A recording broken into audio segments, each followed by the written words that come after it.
I am Thor, son of Odin, and as long as there is life in my breast, I am running out of things to say. Great, another broken white boy for us to fix. That's my secret, Cat. I'm always angry. You took everything from me. I don't even know who you are. With great power comes great responsibility.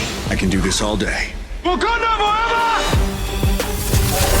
And welcome, Internets, to another episode of Views from the 616, the blackest MCU podcast in the multiverse, powered by 4 All Nerds, where we discuss everything in the MCU from the perspective of people of color. And it is one of your hosts, Tatiana King, a.k.a. the Book of Ashanti, a.k.a. the Wicked Witch of the West. View, Doc, Aki, Tesseract, Thompson, the coldest Winter Soldier ever, and Doctor doing something strange for some change.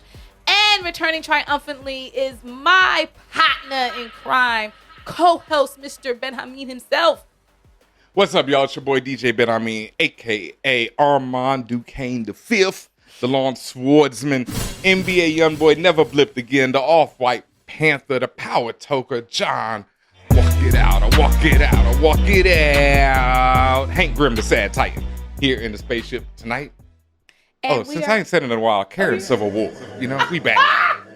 We back. We back. Welcome. I don't know why I cannot get over that one.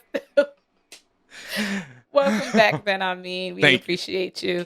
Mm-hmm. We are here to talk episode 6 of She-Hulk Attorney at Law, titled Just Jen. You like that new splash screen they had, Ben Hameen, with the Just Jen instead of the She-Hulk? I love all the different splash screens that they've come with throughout this series. The She-Hulk for Hire, that was a great one because that was like referencing the Heroes for Hire. Mm-hmm. And then, you know, She-Hulk Attorney at Law, and then Just Jen, that was great. And they had Titania too, right? Yeah, they had removed her whole fucking name. It was just Titania. Or what was it? She-Hulk by Titania? Yeah, that was great. Yeah. No, I love this. So overall feelings for episode 6. It was okay. Now for me, this is coming off a high of episode 5. Like episode 5 has been my favorite thus far. Y'all listen back to my quick review of episode 5, where I basically said I liked it so much because I thought it was the most balanced. I thought it had the right level of comedy. I thought it had the right tone to it. I thought the pacing was done well, and it didn't rely on any like cheap tricks. Like it was just what I wanted, which was the journey of Jen in Law, but you know, from her perspective, and still being funny and still being a lighthearted show. And I just thought it did it perfectly. Mm-hmm. This episode, I kind of felt like how she introed it. She was just like, yeah, this is a random wedding episode. I know it's inconvenient. And I'm just like, yeah, like I wasn't really here for this shit. Okay. So, there's still things about the episode I enjoyed. Not my favorite, but I still thought it was decent. Mm-hmm. Mm-hmm. Okay. Me, I know that the last time I was on Views for She-Hulk, at least, there was a lot of controversy in the comments because people thought that we were quite harsh on episode 4. We really I think weren't. that was. We really weren't, but I understand, you know, if that was your first time listening, you might have thought we came off a bit harsh. I still don't think we did. I think what it really was, I'm sorry for interrupting you. I think people got to understand, just because we have some criticism stuff doesn't mean we hate it. We don't hate watch anything. If we dislike something to the point where we hate it, first of all, we'll never use the word hate, but dislike it to that degree, we're not reviewing it. We're not spending time on it whatsoever. Nope. So we have some interest in something, even if it's an episode, like, again, that I may not be feeling, or Ben Hameen may not be feeling like that. There's some interest there. And that's why we're here. That's why y'all listening to us. That's why we run this show. So it's not hate, y'all. It's just we're talking about the good and the bad and everything in between. There you go. And definitely that, because there's a lot of television that I watch that you've never heard me mention on Twitter, on this show, anywhere. And even then, if I didn't, it might not be that I hated it. I don't hate anything, really. I think, you know, if I'm watching something to the end, it's just like it was enjoyable enough. But I'm just not going to mention it like that. Like, there's a lot of stuff we just haven't reviewed. Rap shit, that fool, this fool. I loved all those shows, but we just don't talk about them. Back to She-Hulk, though. I thought that, what is this, episode 6? I thought I wasn't here to review 5. I also thought 5 was a high point of the series. It was everything that I love about She-Hulk. It was this 30-minute lighthearted show that gives a lawyer take on the MCU and Mm-hmm. lets Jen, handle her business in the courtroom. And that's what we've been talking about. We wanted to see, and that's what we saw in 5. Exactly.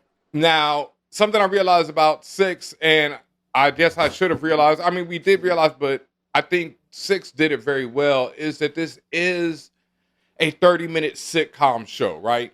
So you're going to have episodes like this, the wedding episode, where it's just out of nowhere, somebody's getting married, so you can do all the things at a wedding and explore all those things. At the same time, this show is also a show that's going to give you your A story with Jen, and it's always going to have a B story with some other characters. Right. I really enjoyed the B story in this one with Jen's partner at the firm and her And Mallory best friend. Book. Yes. I love that shit. I love that B story with Mr. Immortal. We'll get more into him and everything about that in a bit. But I love that. The wedding part, also, I have been a wedding DJ for a minute now. I've done a lot of weddings. I've seen them. So I love seeing that. As much as I effing hate the electric slide, I love seeing a fight set to it. And it was relatable. Yeah, the whole thing was so relatable to me on a lot of levels. So that part of it I enjoyed as well. That's fair. Yep. And let's just go right into it when we just talk about the things we liked. Like, I will, you know what? I'll pull that into one of the things I did like. I did like the B story, right? I did like seeing, and again, and because to me, that's on topic. That's on plan with what the stuff I really care about. How do you deal with the law in a world full of superhuman people and people who got wow powers and how they abuse them too? Because like, we've seen when it comes to villains, we've seen abuse of power, but we haven't seen abuse of power from gray characters, right? Like when we have the Megan Thee Stallion episode, you have the elf sprite, whatever she is, that is impersonating niggas. She not really harming people, and to be honest, like what she did to Mans, like he deserved that shit. But making him pay all that money, she made him think that he's first of all seducing steam. He's a horrible guy, right? So to me, he deserved that shit, like whatever. But it's a gray area, right? And same thing with He's kind of gray. He's not all the way horrible either.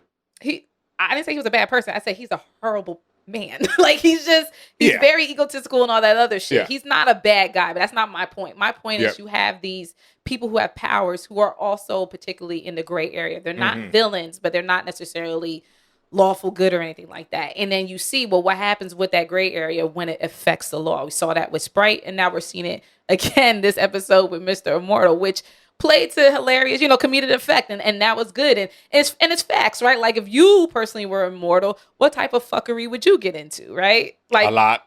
Would you be marrying 12, 14 women and men too? Like would you just be having wild marriages and as he do, die to legally get out the marriage? I mean, probably. See? So, that's the thing. Like, if people have seen the movie Highlander, man, when you live that long, you're going to outlive everyone you're with. So, you got to make some choices. But the way he would make those choices was the fucked up and terrible, right? But it's also gray area, right? Because it's like, well, he's not a villain per se, but what he's doing right? Not really. So, not really. I love that about the episode. I think this episode had the best CGI thus far. Even in the episode that I like the best last episode, it still feels like every time Jen is on screen for a period of time, it feels like a PS5 cutscene.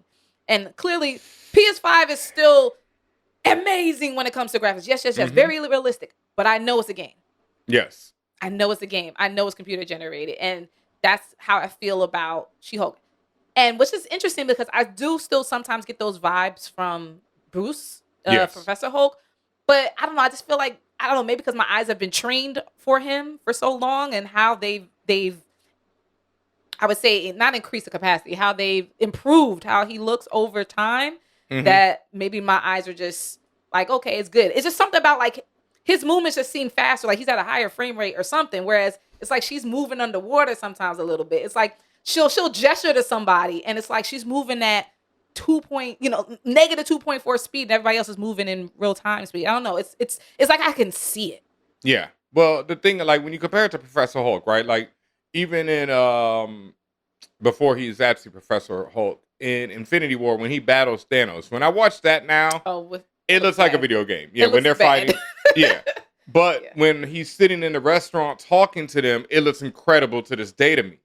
And that's just the thing. It's like they had a lot of money to spend and a lot of time for these particular scenes. While She-Hulk has definitely been doing on a lower budget and probably a much faster rate of production. So Yeah. you're gonna have these, and Marvel is now looking to build their own in-house graphics studio because they've been having a lot of issues because the word on the street is they low bid, they take the lowest bidder, and then they put them to the highest hours. So Oof. it's become a big issue. That's some you know? corporate shit, bro. Yeah, Oh, where they're God. running through different graphic houses. So now they're like, we need to build our own in-house one. So hopefully for things like this, we'll see an improvement. But yeah, it has Well, been. I hope they don't make it like a sweatshop just because Hopefully it's not, in-house. but this is Ooh. We're not talking about nobody. So also love you, Disney. the other thing I fucked with this episode was the purpose of the episode, the Just Jen, because finally we get to a point, and even though it ends up not good, it goes left. We get to a point where we see someone wants Jen for just being Jen. She shows up to the wedding as She-Hulk in all her glory because she's finally accepting this shit. And Lulu, her friend from high school getting married, is like, what the fuck is this? I wanted the person. And it seemed like it was heartfelt at first, but then we see, as I said, it went left. But I did like that. I liked seeing that dichotomy because for 5 episodes straight, all we've been seeing is, I don't want Jen Walters. I don't want to see her. I wasn't fucking with her. She's not my type. Da da da. It's like all of that. And I'm just like, bro, can we get a win for her personally? And it kind of was, particularly with that Josh guy. But I don't know. Yeah, definitely. And Josh was straight up interested in her for being who she was. He calls her beautiful right away. He's not looking for She-Hulk. He's looking for Jen, even though he's also intrigued by She-Hulk. He likes both sides of it. And that's okay, right? That's a more natural and fair view to have, right? But Ben, I have a question about Josh because the way the episode ended, I'm trying to understand, does Josh have anything to do with this group that is trying to get the blood of Jen, or is he just like a collateral situation? Interesting. That is interesting. What made you relate him to the intelligentsia, as I think their name is called? Only because for 5 episodes, we've been seeing niggas, not to say that no nigga would like Jen for Jen, but for 5 episodes, we've been seeing tons of men that only wanted her because she's She-Hulk. And then now all of a sudden, here comes this guy that's so enamored with her out the blue. And he's not perfect because, he's awkward. He had that awkward intro and she even harped on it. Like, he's a regular degler, which is why I'm like, oh, he could just be collateral. But also, it's so convenient. That's interesting. Well, my theory as to the intelligentsia is that they are somehow connected to the villain, the leader, who has appeared in one form in the Incredible Hulk film with Edward Norton. His real name is Samuel Stearns, and in the film with Edward Norton, he's talking to Bruce on computer as Mr. Blue and Mr. Green throughout the film.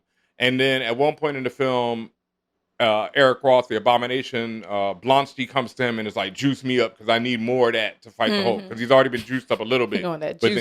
But then he's like, nah, I need it all. So he gets the juice, turns into Abomination, and when he does, he knocks Samuel over. The juice falls on the Samuel's head. For those who read the comics or know anything about the Hulk, the leader is a green dude with a giant brain. Or a big size head, one or the other. And he's like the Hulk's main villain throughout the comics forever. He just had an epic battle with him in the Immortal Hulk. He was like the main villain of the Immortal Hulk whole run. And he is coming back, confirmed already, to be in Secret Invasion. The same actor, etc. So I feel like with this being She-Hulk and the Hulk, why not just tie it into the leader? And who else would be looking for her blood like that? But somebody who is interested in Gamma. And the leader is most definitely interested in Gamma. Okay. Yeah. So that's my big theory for that. So could dude be connected to that? Yeah, but I'm really hoping that, in the end of this, the leader shows up, giving us some ties to the Secret Invasion and whatever he's doing in there. And we'll see. All right. I like it. Anything else you want to mention that you liked, or you want to go into the things we disliked? Oh, I love Mr. Immortal. Let's get to it. Because, yes, this goes back to my childhood and growing up reading comics. And like I've talked about on the show before, one of my favorite things about the She-Hulk comic and what I'm seeing in the show that's one of my favorite things is this exploration of the most random characters in the Marvel universe. Like New York Comic Con is coming up right now, and one of my favorite things to do at Comic Con is to take pictures with cosplayers of the people who no one else knows. You know, the ones who I'm like, oh, I cannot believe you are dressed up as Animal Man. You know, Animal Man's actually a big character, but not a lot of people know Animal Man, but I do, and I love him, right? Mr. Immortal. I've never seen a cosplay. I don't think so as Mr. Immortal, but he's also one of my random favorite characters, right? Mr. Immortal first appeared in West Coast Avengers number 46, written and drawn by John Byrne, famous writer, artist, one of the greats of all time, right? And the West Coast Avengers were already a split off from the Avengers, right? They weren't the East Coast Avengers before that, but they were based in New York. So at the time, they decided to have two bases, one in New York, one in LA. So the West Coast Avengers were headed up by Hawkeye. Hawkeye goes through some things with the team and gets kicked off the team, right? He gets kicked off the team, and I can't remember. I think someone calls him up and is like, yo, we need some help. He goes out to the Midwest somewhere, I can't remember, Minnesota, Milwaukee, somewhere, and meets this group who are calling themselves the Great Lakes Avengers. Oh my God. Okay, all these fucking gangs, relax. Yeah, and it was meant to be, obviously, even Hawkeye's like, y'all are a bunch of clowns. The team consisted of Mr. Immortal, a dude who, when he dies, he comes right back to life. That's his only power. The doorman, who could, if he stood next to a wall or something, you could walk right through him to the other side. Flat Man, who was a flat man. Big Bertha, who is a big, He's horrible, oversized woman who could jump. I mean, she was actually a tough cookie in the Marvel Universe. Sonar, a weird pterodactyl woman, whatever. They're a bunch of clowns. And Hawkeye teams up with them because he's been kicked off the West Coast Avengers. So he's like, I'm going to whip y'all into shape and we'll be a great thing. It doesn't happen, etc. But Mr. Immortal stays on as a character in the comics. And recently, like I said, in that Immortal Hulk run, had a very ill storyline in the middle of it because he is a man who cannot die. So he lives to the end of the universe. And he's there at the end to see what Kang happens. and them? He's past Kang. Damn. Kang and them done off. My man is still going. You know what I mean? That's the thing. He's Mr. Immortal. It will never end for him. No matter how many times you kill him, he's going to come back to life. Forever. So he's actually a really ill character when you get down to it. So I like seeing him like this because I like seeing, even though it's not like the darker side of what it is, this is how he first showed up, like as a random ass character in the Marvel comics and just a straight joke, but also really ill and kind of interesting, because he's a dude who dies and comes back to life, but he chooses to be a superhero with that in that version. This, he chooses to cheat and, different strokes. The West Coast ain't got no love for the Great Lakes Avengers? They didn't. No one did. No one had love. I think they eventually I don't know if they ever got a series, but Mr. Immortal definitely has had many different appearances in comics and people have used him in a lot of different ways and he's a dope character, So Yeah. I love seeing these random people like that. I'm waiting on Razorback. This character is going to show up soon and I'm just, it's like, this is the type of stuff that I love from She-Hulk. So I was all here for Mr. Immortal and everything he was doing. All the obscure stuff coming up to, Yes. and actually it has impact. I wanted to say, because I wonder also, first of all, the nigga jumped out the window of the 30th story, but Yep. and was clean cut at the end. But are we gonna see more of that wild shit? Like now that they're making it known that even these obscure niggas exist, we're gonna see more of that in the movies. Yes, I think so. Yeah. Along the line, but also I think the TV shows are also the place to explore this. But we're already seeing that. We have a Thunderbolts movie coming up. While that's not an obscure comic book, it's also not, Guardians of the Galaxy. We've already been there. We've already had a raccoon and a talking tree in a movie. We're already well past that where it's we don't give a fuck. That Marvel's been there. Right. Werewolf by Night coming up. Have you seen the trailer for that? I saw the trailer for that. Yes, with the old school horror type. Hey, we don't give a fuck. They're already well past that. Yeah. And I love it. Yeah. So, yep. For sure. That's everything you liked about this episode? Yeah, I overall enjoyed most of it. I mean, like I said, the wedding DJ being terrible, all that thing. It was her brother, right? Yeah. Shit. Oh, man. You don't understand how many questions I get. Are you, what type of DJ are you? Because we've been to so many weddings. And I'm like, oh, my God. I ain't them. I'll tell you that. You know Let what me I do mean? my job. Yeah, Listen I'm to it going- first. Listen to the music. What as Lauren Hill said, But- listen to the music. But I get it. You Let know, me it's their talk. wedding. You know, everybody's stressed. I mean, like I say, everything about this episode I fully related to in many ways. So yeah, I overall liked it. All right. The thing I disliked was actually the same thing I disliked from the only thing that I disliked from the previous episode, which was Titania. Oh, She's I again because she's coming off one note to me. She's coming off very corny to me. Mm-hmm. I like the fact that there's gonna be like this like I like the fact that she so fucking petty that she found a date to this one wedding just to follow Jen and fucking fight her.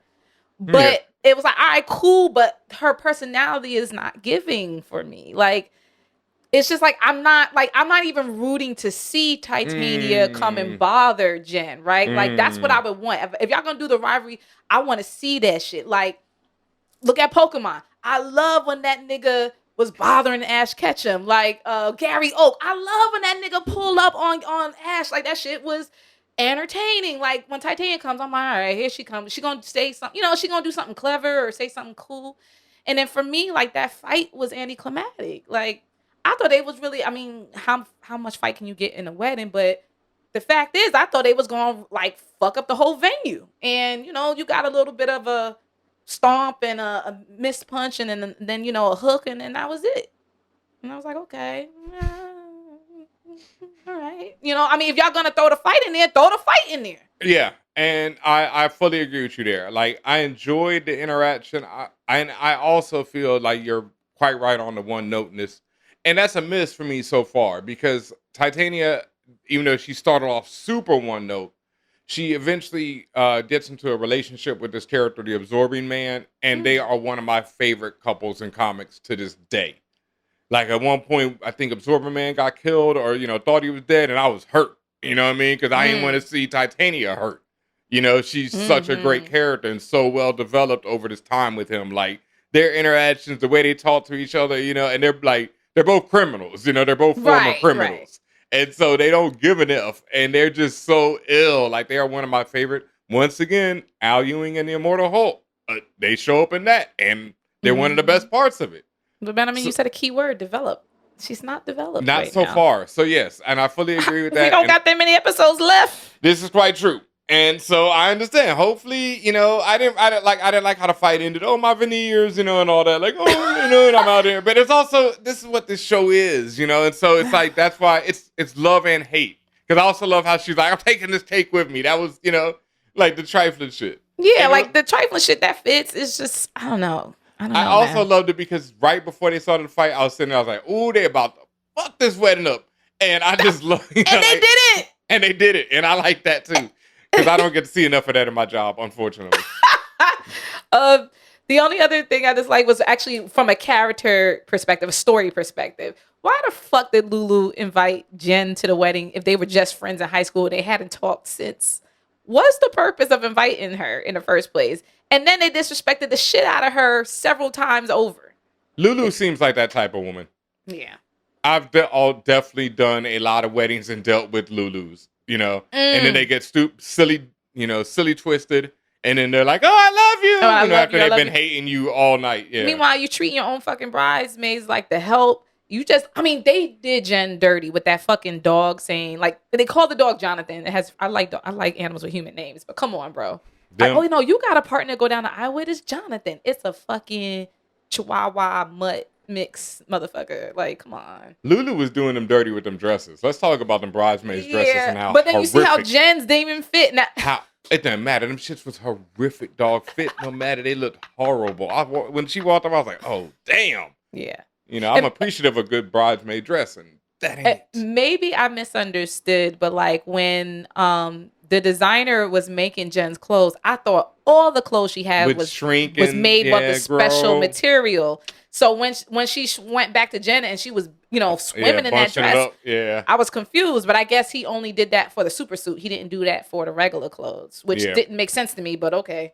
Yeah, not at all. But yeah, you the super suits and the work suits, I guess. But yeah, I don't know. Maybe that was an would have done it better. Yeah. All right. So you talked a lot about Mr. Immortal. This man is a complete avoidant. Like, he just don't like. What did Mallory Booker say? Oh, how you don't like confrontation and you go into a marriage. Like, that's number one. That's the first thing that's happening, bro. Come on. I love when they were like 20 seconds and my man was like, that seems like eternity, you know? He couldn't do it. You already mentioned it, Ben, but when Mr. Immortal took the leap of faith, he did the Tom and Swan dive. He landed on that car, the car that said Higman Security on it. There was actually a QR code close to the bumper or the fender or whatever it's called. And it takes you to the West Coast Avengers comic. Ben, Issue number 46. I love that swan dive my man took because he was like, I can't deal with these women berating me anymore. Like, I'm out. F it. Because they was going in on him. They was like, okay, but wait a minute. And he was just like, nah, I got to get out this shit. And that's one of the things in the comics that makes him so heroic because it ain't like he don't feel it. You know, if you shoot him, he's like, ow, and then he dies. You know, it ain't like, you know, he feels death every time. So yeah, him jumping out the window that's how stressed he was. He's like, yo, it's just. You know. So he's so stressed that he will feel the pain of death. Of that death. But he knows he's my man regenerate. Couldn't take 20 seconds with a woman. Look, he's not. You know, I don't know why I don't get it either. But even when he got married to the man, like, are you serious? He can't deal with it's. He can't deal with attachment. People. Yeah. Oh my God. Okay. Who is Hulk King? Ben. So not at the end of the episode, after when Jen and Josh, they match. When J and J are eating their fries and it zooms out or pulls out and you see like they're being watched, right? And there's a monitor. And then for a brief moment, a DM or whatever pops up on a monitor and it's from somebody named Hulk King. King. And they're like, yo, is the plan's ready or whatever. Who is that? Why do they want Jen's blood sample? Because you see they switched out the old like stabby McStabby tool they had and they come up with some new shit. Why do they want the shit? And is Hulk King a play on words? Is that Hulkling? I see you have this in the notes. And I know that's not how Hulkling comes about. I know that's not what it is in the comics, but I'm just saying. Yeah, and I can't lie. When I saw Hulk King, I also went to Hulkling, but Hulkling is so different and is only called that because of when he first appears, he looks like the Hulk. Right, but even though he got some different shit. Yeah, completely nothing. He's related to Wiccan and Scarlet Witch and all that. Young Avengers, one of my favorite comics. Also, another couple that I love in comics. Hulkling and Wiccan is one of my fucking, oh my God. That Young Avengers shit almost had me in tears reading that. Their relationship is the best. Back to Hulk King, I'd go with, like I said, I think that is something to do with the leader, and the leader believing that he is the smartest and the most powerful. But as I've seen in the Secret Invasion trailer, he isn't full on the leader yet. You know, like, I don't even know, like, at the end of the Hulk movie, his head started to grow, but that's the last we see of him. But I don't know if they're going with that, like his head might have, because he looked more normal, so far. But I know that he has that gamma in him already, and I know that's the route they're going to go. Samuel Stearns isn't showing up unless he's turning into the leader. Like, that's who he is. Okay. So I still believe that this might be him doing that because I can't think of another character. I mean, there's a lot of characters who are related to the Hulk and etc. And unless this turns out to be a big joke character, then it could be anyone in the MCU. Could be a joke. It could be a joke character, and there's so many people it could be then. But if not, I'm putting money on the leader. All right. That's cool. Yeah. There was a couple songs. The song "The Vibes" by Sapphire. They played another song. They played the Electric Slide during the fight. Yeah. I mean, it was again. I wasn't really feeling the fight, so I didn't really care. But anything else, Ben? I mean, that you wanted to mention, Easter egg or anything else we missed, or something people should pay attention to? No, I think it is absolutely hilarious how long they have drawn out this Daredevil appearance. Like, I thought he's got to be at the next episode. Come on, bro. I think that shit is pure comedy at this point, that they've drawn it out this long and teased him and already even shown part of the scene that he's in on Twitter and stuff, and still he has not shown up. And Jen's going to say something about that. Her fourth wall break, and she's going to say, you thought Daredevil was coming, didn't you? Like, she's going to say some wild shit, bro. Yeah. So I think that's great. Like I say, the things to look out for are more appearances by wild characters. I was really kind of surprised that the Wrecking Crew, because they were in the little flashback intro and they didn't show up this episode. I'd love to see them again because I think they're hilarious. that those are the people who are also part of this Hulk King guy. Yeah, like, and they're not you really know? related to the leader at all. So No. that's another question. They are related to the Hulk because they just fight people pretty much. They don't they fight you everything know, good, yeah. and they're strong, so they just fight people who are strong usually. So that's their whole thing. But like I say, the comic book would bring in people like this character Dr. Bong, who is a dude Bong? who has Bong. Like a bong you smoke? No, it was related to that, but they had him have a bong, like a bell on his head. Okay. Oh, like the sound of the onomatopoeia Bong, sound. yeah, but okay. But the flip of it was yes, his name was Dr. Bong. So you get it. Yeah. Yo, on shrooms and ecstasy when they made these characters and names. Oh, this way ain't no before way. ecstasy. This is straight mushrooms. LSD. Tons of marijuana, probably a lot of cocaine. Yeah, anything you much can get your hands on. Pretty much. This is too the much. 80s and the 70s. This is anything you can get your hands on at the point. Oh my God, way too much. Mescaline, Yeah. all that good stuff. Oh boy.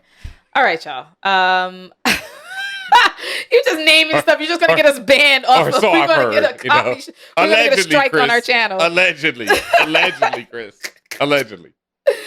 Yo, thank y'all so much for listening to our review of episode 6 of She-Hulk Attorney at Law. Thank you so much, Ben, for returning to the fold. We appreciate you. Listen, y'all. Y'all enjoyed what you heard. We really hope you do, probably because you're still here listening to me now. Please support us. You can do this many different ways. Go to our, what is it called? Our Patreon. Patreon.com/forallnerds. Every tier is a great tier. It helps us deliver the goods when it comes to these reviews and these episodes and more things that we could be doing. And it also helps us pay our staff and do all the cool stuff. Like when y'all see us at New York Comic Con, we're going to be there. Also, also hit up our merch page, tpublic.com/stores/forallnerds. You can get this views from the 616 logo that you see behind me in a variety of colors. You can get that and our tagline, the blackest MCU podcast in the multiverse, on your favorite shirt or hoodie. Maybe it's a mask, maybe it's a book, maybe it's a phone cover, whatever. You can get all of our dope designs on a product of your choice. Please support us there. Make sure you're following us on your favorite podcast platform. Follow For All Nerds to listen to Views from the 616 and follow Views from 616 on Twitter, as well as myself. I'm at Tatiana King. He's at DJ Benhami. Anything else I missed, sir? Nah, I think that's it. Like you said, look out for us at New York Comic Con coming soon. You'll be seeing us in all this flyware and some other things that are coming. We got some new buttery designs, and that's it, man. New York Comic Con 2 weeks, man. So,